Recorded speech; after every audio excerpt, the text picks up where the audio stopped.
So I just got home from a long business trip. So I get in my Suburban, head to my favorite store. Why? Because my son decided that he needs new beds. So I picked up 6 2x6s, 6 2x4s, 4 2x3s, and some 5.5-inch screws. And we're gonna make a set of twin beds, and I'm gonna try and do it for under $100.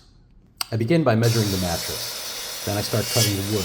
So I got all my wood cut, and now it's time to start assembling the frame. The main frame is 2x6s. I take 3 2.5-inch deck screws to assemble each part of the frame.